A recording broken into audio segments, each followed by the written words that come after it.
Hey, this is Emily at Oz Inflatable Kayaks, and believe it or not, there are a lot of portable kayaks on the market. If you want to go paddling and you don't want roof racks and you don't want a trailer, boy, you got a lot of choice out there. And so this year I went on a mission to try as many as I could to come up with, well, what is the best portable kayak on the market? And turns out there isn't one best. There's just a whole lot of good, a whole lot of average, but really there are pros and cons. And so ultimately it's going to come down to your priorities. So in this video, I'm going to go through a bunch of different kayaks. I'm going to go through the canoe style drop stitch kayaks. I'm going to go through the kayak style drop stitch kayaks. I'm going to go through the sit on top, sort of side tube plus floor varieties, including the fishing kayaks. I'm going to go through the sit-in kayaks. I'm going to go through the folding kayaks, both the fat ones like this and the skinny ones like this. I'll give you a hint, big difference between those two. I'm not going to go through sectionals. Sectionals are really heavy, really big, and nobody ever asks me for them. Once in a blue moon, someone will ask me for a skin-on frame. I am going to talk about skin-on frame hybrids. Actual skin-on frames, again, too heavy, too cumbersome, too long to set up, but the hybrids are really good. I'm going to talk briefly about pack rafts. These are those super, super tiny, lightweight kayaks that people use to hike up to sort of mountain rivers and paddle down or bicycle up, as you can see in this case. They're fun for that experience, but for general paddling, yeah, we'll talk about that later. And I am also going to talk about the pool toys out there for those of you who don't value your life. I still think it's worthy of a conversation. All right, so let's get into it. Okay, so first we're going to talk about drop stitch kayaks. I actually remember when drop stitch came in. I've been selling inflatable kayaks since before drop stitch existed, and it originally came in for stand-up paddleboards. You can imagine how if you had just a regular PVC chamber and someone had all their weight on one point, that it would just buckle, it would just collapse. So how did they get to this point here of being able to have such rigidity? And what they did was they stitched. So these are lots of fine stitches with something like fishing line kind of material. It's not, but it's similar. And it stitched the top chamber to the bottom chamber the same distance apart, usually 15 centimeters, sometimes 10 centimeters, something like that. And then they put an edge on it basically. And then when you inflate it to high pressure, it retains its shape. And they made a sort of canoe shape out of this with a floor chamber, a side chamber, and another side chamber. A lot of people think that Sea Eagle designed this, and they claim to be the first, but actually it was a European design, and they licensed it to Sea Eagle in the USA. The biggest problem with these kayaks is the wind effect, and you can see why. Look how much of the kayak is out of the water. That's a giant sail you've got right there. This is my friend who's the same height and weight as me, and we went testing, and look, the bow and stern shapes that are designed to help you keep your line in the wind are not in the water. These kayaks are actually just too buoyant, right? The problem with that is like every kayak in the world is wind affected to some degree, but there's a big difference between being slowed down by the wind and being turned continually in one direction, which requires you to correct on that other side over and over. It drives you absolutely insane. The other thing is the stability is not amazing in this design. This is me trying to find my balance in the KX1 slider when I was testing it.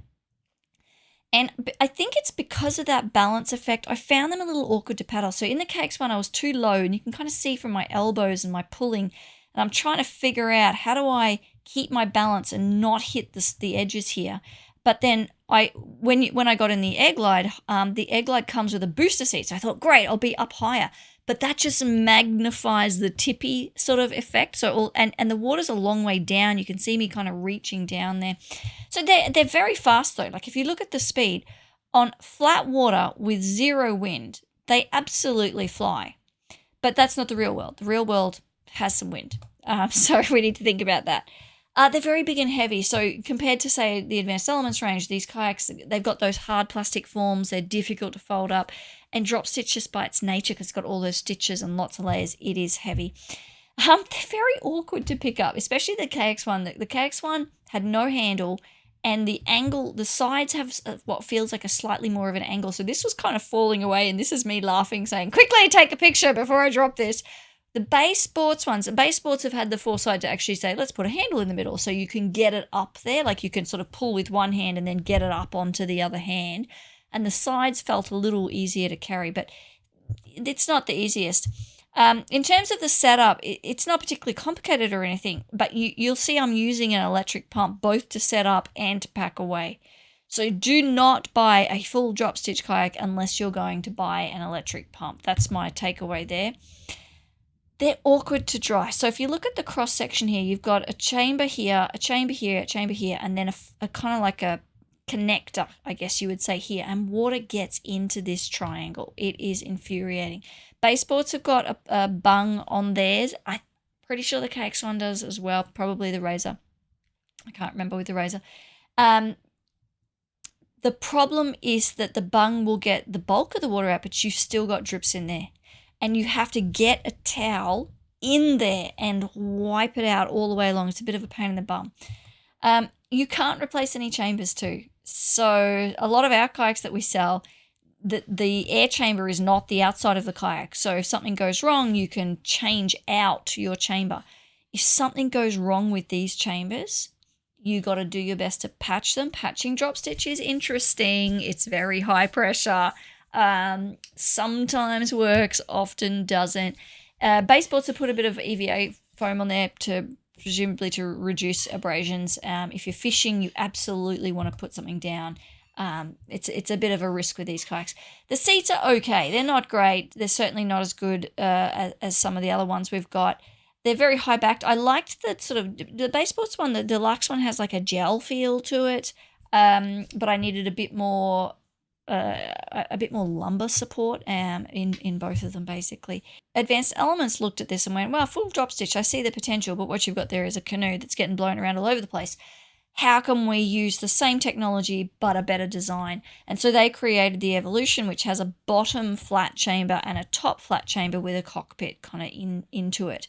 Now, what you've got here is a much better design. The paddling motion is easier. The sides are not as high, essentially. It's easier to carry because you can kind of hook your hand around there to get it up on your shoulder. It's way more stable. That's probably the main feature. I probably should have led with that. It's way more stable. It is less wind affected, but still more wind affected than our other kayaks. You still have a bow that is predominantly out of the water, getting blown directionally. It's just not as bad as the others. And it's easier to dry. It's actually easier to get your towel in here. It does, because it's just got a top and a bottom. It doesn't have that triangle of water hiding down in there. This is the baseboards one. The other thing Advanced Elements did was a really good design. So they've got here, you can see like a V shape in the hull, because you tend to get a bit of slapping on the water with the flat hull. They put the well here in front so that it catches the water as you're going. Oops.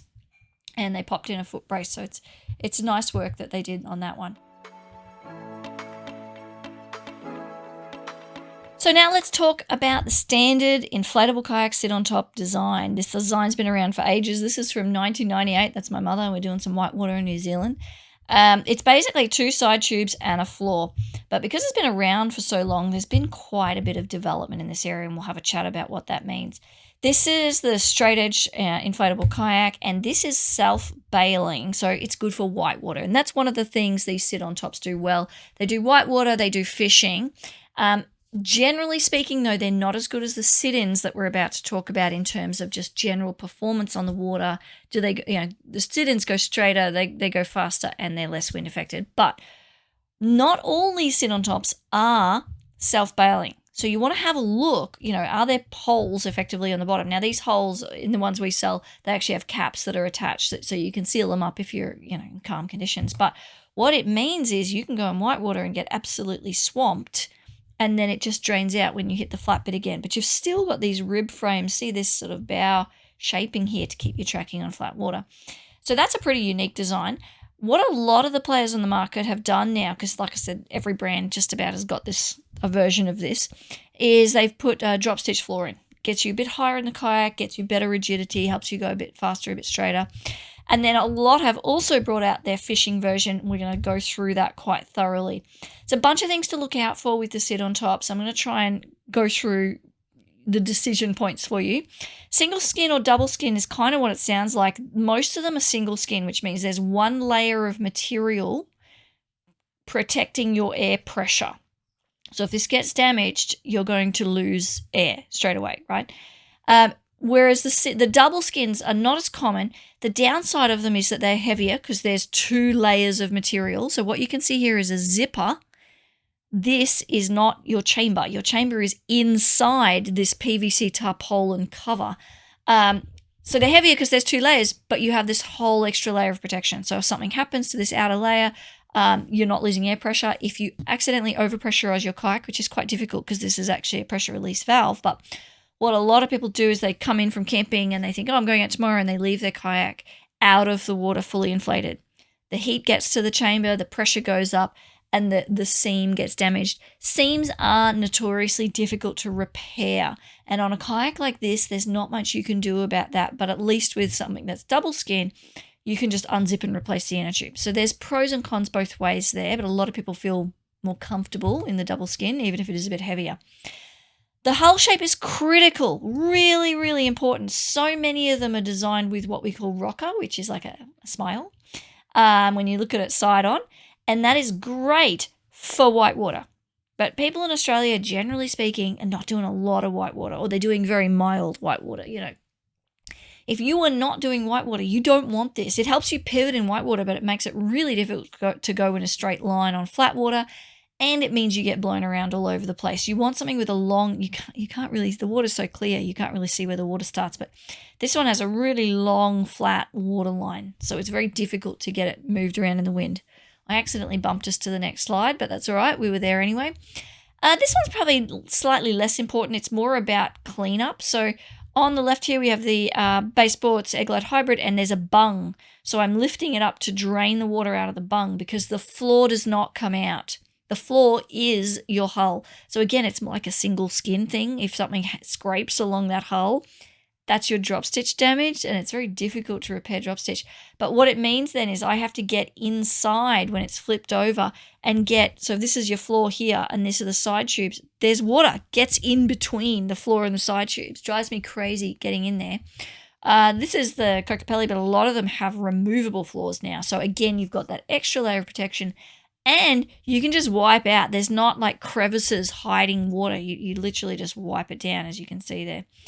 Now, this one caught me by surprise. I wanted to try the King's kayak, and I thought, it's got a drop stitch floor. It should be all right, even though it's super budget, like it's a loss leader. But look how tight we are. My legs are crossed, and we still aren't really fitting in that. Lee's knees are really up high, and he's to the point where he's struggling to paddle there.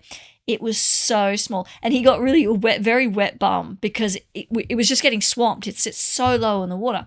So I was like, all right, we can sell this maybe, but as a solo kayak. And then no, it just waggled all over the place. So it's too buoyant and too long for a solo and too short for a tandem. My advice on this is if you're going to go tandem like 90% or more of the time, you can get a tandem kayak, but get a nice big one, right?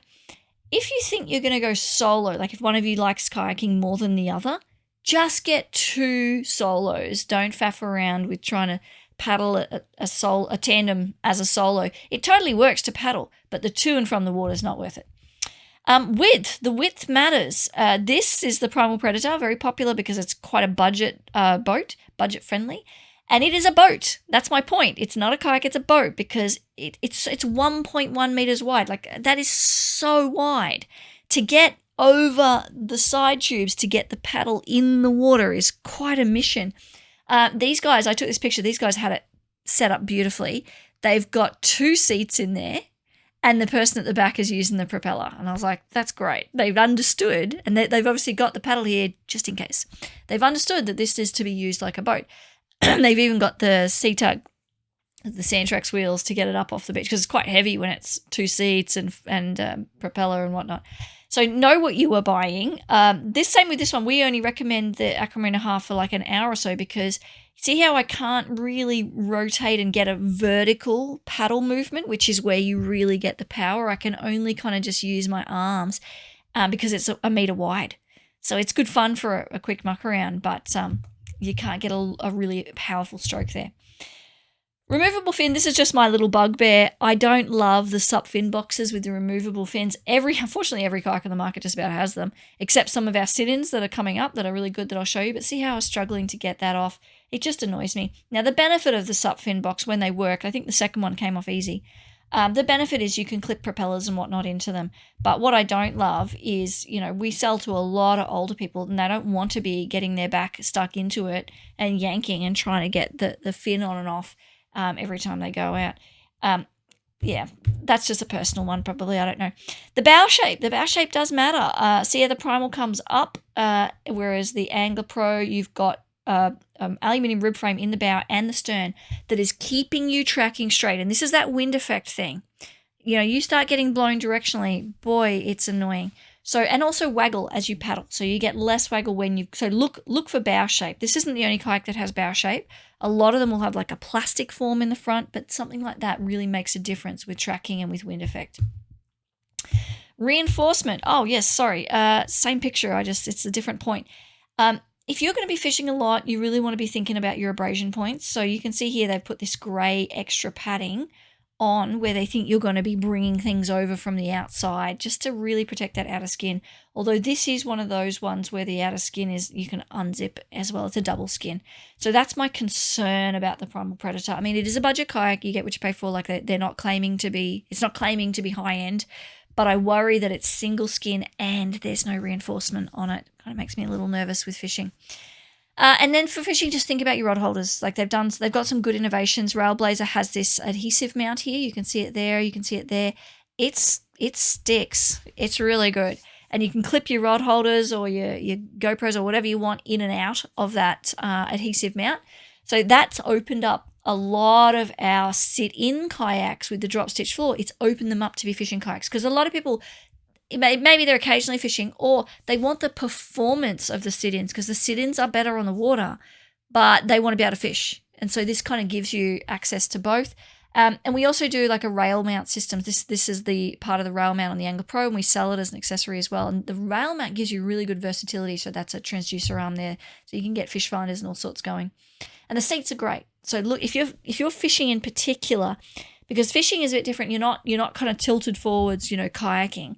A lot of the time you're just sitting there. So you really want to be comfortable. Look for something that raises your bum a bit, takes the pressure off your lower back and your hamstrings. And the aluminium folding frames, they're in a lot of models. They're great. They're not so easy to pack down in the bag, but they're really, really comfy. All right, let's talk sit-in fabric kayaks. So sit-in basically means you can put a spray skirt on and you can stay warm, you can stay dry, even if you're paddling with glaciers. I don't know about you, I'm going with glaciers all the time. I have been selling kayaks for 16 years. I've got anywhere from 15 to 25 in my shed that I'm testing at any given time. I'm a huge fan of these particular style of kayaks, and we're going to go through why. Now, no kayak is perfect. They do have some drawbacks. It's really a question of you balancing up the pros and cons for you, but I am a huge, huge fan. Now, this particular kayak is the Advanced Frame. It's from Advanced Elements. Why is my slideshow not turning over? There we go. And it was invented by Charlie Hall, who's this guy here, and Clay Haller, who's a kayak designer. And Charlie, you may not recognize him, but he is actually famous. He invented the waterbed in the 70s, and he got quite famous and quite rich from that exercise. And, he's like, bladders are bladders. It's all bladders. We're keeping water out instead of keeping water in. And they came up with this design, the Advanced Frame design, in the early 2000s, 2003, something like that, right? And it just set the world on fire. Like, the market exploded because before that, all you had was those kind of rafting ones, the side tubes and the floor, and the performance wasn't very good. The paddling experience wasn't very good. And this changed everything. So here was a remarkable kayak that was rigid. It went fast. It went straight. It had minimal wind effect. It was really comfy. And this is before drop stitch. It was really a very impressive feat. We actually sell the same kayak now. The only change is they improved the seat a little bit. And the new version, which is the Advanced Frame Elite, they've put a drop stitch floor in. So, but essentially the same design. It has stood the test of time like nothing else. There were some attempts to copy it, but this is not like the sit-on tops or the drop stitches where every brand has their own kind of copy of it. Nobody's really been able to successfully copy the Advanced Frame line. But let's talk about the elephant in the room. I'd like to just get this out of the way, which is the fact that they are fabric and therefore need to dry. A couple of points I'd like to make here. Anything you're going to pack, anything that's been in water that you're going to pack up and put in a bag needs to be dry. So you still have to dry PVC kayaks, right? And some of them are annoying because the water gets stuck in crevices and you have to really get your towel in there and kind of open it up. I personally would rather have a kayak that air dries itself than one that has to be dried out manually with a towel. And maybe that's why I'm a huge fan. But there are a couple other points as well, because there are lots of reviews online, a few YouTubes, a few articles about the drying time. And whenever I see their pictures, they're really wet inside. I'm like, this is a sit-in kayak, guys. What have you been doing in here? How did you get buckets of water inside this kayak? Because really, there should be no water inside. This deck is PVC lined on the inside. It does not let water through it. So what happened? Sometimes it's your feet. So I always put a towel inside, and when I bring my feet in, the feet go on the towel, keeps everything dry. You can get a few drips from your paddle, but then again, the drips should go on the towel. Sometimes people sit on the edge when they're trying to get in. Don't do that. Just turn around, leap your bum in, and swing your feet over. If you are doing all of those things correctly and you're still getting water inside your kayak and you think it's fully inflated, so it's not sagging in the middle, nothing like that, it's rigid, get in touch with whoever you bought it from, because something is not right. Like, you really shouldn't be getting water inside. If you don't get water inside, then the deck doesn't take that long to dry. It's treated with a water repellent. You see all this beading here, all these little droplets. It's designed so that the water runs down and off. Now, water repellent doesn't last forever. You do need to reapply some as you see it. If you see it soaking in, reapply it. But all I do is wipe the deck. If I've been in salt water, wipe it down with a freshwater washcloth, wipe it down with a dry washcloth just real quick, get the main body of water off, and I just let it air dry.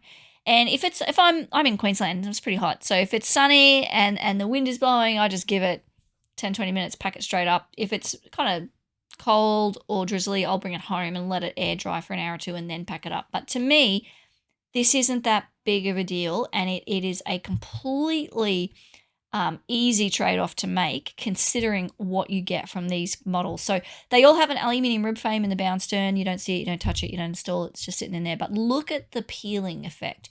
Look at the rigidity. Look at how beautifully it cuts through the water. Now, these are not rockets, these kayaks. They're about 81 centimeters wide, so they're quite wide. They're quite stable. They're not so wide that you can't get over the edges like some of the other kayaks on the market, but they're very stable. But the kayaking experience is very satisfying. Like, they go on at a reasonable pace without sacrificing stability. The seats are beautiful, inflatable lumbar cushion, raised bum pads. The fin is stuck on the hull, so you never lose it and you don't have to struggle to get it in and out. And they're fully replaceable parts. Replaceable seat, replaceable floor. That is a zipper line. So you can replace the tube. You can replace the tube cover. So people get a really long life out of these because they just replace the parts as they go. Very small. So because you've got that rib frame in there, it actually, when you fold it up, there's not a big plastic shape, hard plastic shape. So that's the size of the bag. And they're really light. Like here we were mucking around with this one, just chucking it and lifting it up and just saying, well, this is so light. What can we do with this? So you get a full sit-in kayak for not a lot of size and weight. They're very versatile. Because they're a really quick setup, you can just go out for an hour or so, and they come often with an open sort of deck as well. But you can also load up with gear. You can also put on spray skirts, go out in open ocean. You can pretty well do anything in these. The Convertible Elite is the fastest tandem inflatable kayak on the market in wind and chop. It just cuts through, and it doesn't get directionally blown by the wind. It's an absolute masterpiece. So there's not so many of these kayaks on the market, there's not a lot to say except that they are awesome. The best sweet spot, the best balance of ease of setup, speed, comfort, all of that on the market that you'll see, and I highly recommend them. Okay, let's talk folding kayaks. So a lot of people lump folding kayaks together a bit like they lump inflatable kayaks together, whereas in reality there's a vast difference in performance of a kayak that looks like this and a kayak that looks like this, as you can see. The wide ones, they're nice and stable, but they're like paddling a bathtub. But the narrow ones are incredible. They're so sleek, they're so long, they just cut through the water beautifully. They're magnificent to paddle, but not remotely stable. So you sort of lose the ability to take kids, dogs, to go fishing, and you have to have a certain level of skill and confidence in the water to be able to take them out. But still, very impressive piece of kit. Now, in terms of durability, this is sort of the thing that people question a lot with the Oru kayaks or the folding kayaks, I beg your pardon. And honestly, as a seller, I can tell you, you never really know the durability or the quality of a product until you sell a lot of it. So manufacturers and suppliers will tell you everything you want to hear. Oh, we never have any problems. We never get any returns. It comes with a warranty. And then you sell it. Now, I haven't sold enough of these to know yet how they perform. Oru did this awesome video where they're like literally hitting it with a hammer and they chucked it off a building. I mean, this is great marketing. But the fact that one kayak survived that one throw that one time doesn't really help us to understand the long-term durability of the kayak. But so far, so good. And Oru's been around for a long time, which kind of suggests that either the kayaks are really robust or they're really good at caring for the customers in terms of replacing them. All right, so the seats are okay. Like the back support's good. The bum support's a little minimal. They're not as good as the advanced frame kayaks, which is really a shame because these would be great long-distance kayaks because the performance is so, so good. So they're not nothing. They're just not as good as some others on the market. If I was doing a longer trip, I'd want to put a cushion or something down there. And they do pack up quite large. They're kind of expensive to ship, actually, because they're so big. The volume, you can't really tell from that picture, but they're quite a bit bigger than something like the advanced frame line. One thing to consider, you have no inflation chambers in here. So if you capsize and you can't get back in, you're really in trouble. Or if you damage the hull, you're in trouble. Whereas inflatable kayaks, the regulations around inflatable kayak design is that they have to have multiple chambers. So you've always got something keeping you afloat if things go disastrously wrong. So just be aware if you're going offshore, you always want your life jacket. You can buy little inflation chambers to pop in there. Just something to think about. In terms of the setup, it's a more complicated and physically more demanding setup than similar sized sort of inflatable kayaks. Now, this does supposedly get easier with time because as you fold the folds more, the folds become less stiff, but I'm still kind of struggling. I'm not going to play this whole video. It was basically me really struggling for like 15 minutes just with strength. I would never sell this to someone who was sort of a bit older and didn't really want to lift heavy stuff or do something hard work, right? If you know what I mean. Now, again, there's folding kayaks and there's folding kayaks. The small ones are just like bang, bang, bang, and you're out, but not really worth it for the paddling experience you get out of it. Every now and then I get asked about sectional kayaks and I get asked about skin-on-frame kayaks, but it's so rare that I get asked about them because unfortunately, they're just not that great. So the sectional kayaks are very big and very heavy. It's basically a hardshell kayak chopped up into parts. And the skin-on frames are also very heavy and very awkward to set up. Like it's a mission to get them up and running. They have like these ratchets to create tension in the kayaks. It's just not really worth it when you consider, Advanced Elements took the whole idea of skin on frame and created this hybrid inflatable. This is the Air Fusion Evo. So you've got a frame inside, but you've got inflation chambers to more easily create the tension and expand the shape of it. Big fan of the Air Fusion Evo. Actually, I really love this kayak. It's got a optional skeg. It's got a beautiful seat if you want to relax. It's sort of narrower across the beam as well. If you're looking for like a high performance sea kayak that's inflatable, packs up into a bag, it's a great option and a better option in my opinion than bothering with any skin-on frames or sectionals. Pack rafts. Pack rafts are a whole different thing. They're strictly speaking not classed as a kayak in the sense that the regulations around inflatable kayaks require there to be more than one inflated chamber. And these are literally a tube. The floor is usually foam or just fabric. Just PVC tarpaulin. They are one chamber. And for that reason, I strongly recommend if you're going pack rafting to get a good quality one because you got one chance here. You got one chamber, one chance. Now, these are used by, as you can see, mountain bikers and hikers who maybe are doing a multi-day trip and just need to cross a river or a lake at some point in their journey, or people that want to backpack and hike the kayak up a valley and then raft down the river. And you can imagine having something very small and very light. These are like 2 kilograms. It's amazing. That is a really valuable proposition. The thing is that, they're lightweight, ultra lightweight at the expense of performance and often comfort as well. You can tell, hopefully by now watching this video, you can tell from the hull design that this thing's going to be all over the place. It's not going to go straight or fast or do anything meaningful. And that doesn't matter if all you're doing is sort of rafting down the river where you just hiked up, or if you just need to cross a river in your bike trip. So they serve a very specific purpose, and they do that really well. But don't get super excited like, oh, I'm going to have a 2 kilogram kayak. No, you're going to have a 2 kilogram raft that's going to paddle like a raft, okay? I mean, they have different designs too. You've got these ones with spray skirts. There's quite a few on the market. It's just not a huge market in Australia at the moment. We don't have a huge amount of sort of glacial runoff. Now, most inflatable kayaks are made with a hull material called PVC tarpaulin, and it's basically a layer of ripstop fabric sandwiched by PVC. Even the drop stitch, this is what they have on top, right, or underneath. And what this does is it gives you really good thickness of the material, but also kind of like if you had an oyster, if you ran over a really sharp oyster, for example, it might cut through that first layer, but it'll often kind of snag on the second layer and therefore won't get through the third layer. So it gives you that really good protection. And then it also stops the PVC from just stretching, if that makes sense. It gives you good rigidity.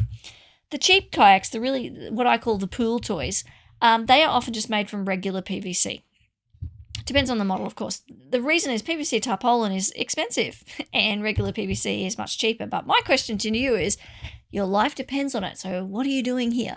I mean, if you really want to get one, these are cheap as chips. They're so cheap, these pool toys. If you really want to get one, my advice is make sure you're wearing your life jacket. Make sure people know where you're going.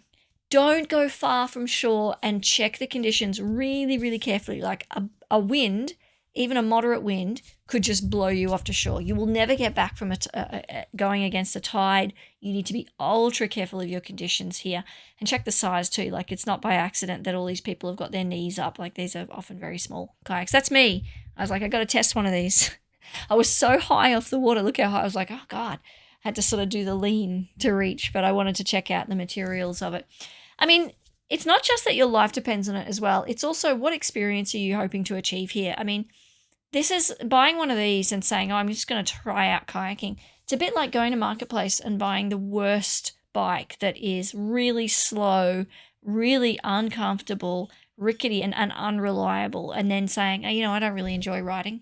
Cycling's not my thing. You kind of need to get at least a decent level of equipment to determine whether an activity is interesting for you. So I personally would steer away from these, but if you're not going to steer away, take my advice about being safe on the water. And that's it. That's my summary of what's available on the market in Australia in 2025. We are always testing new kayaks, new models, new versions, new brands. So if you have anything that you think I've left out here, by all means get in touch. This is Emily at Oz Inflatable Kayaks.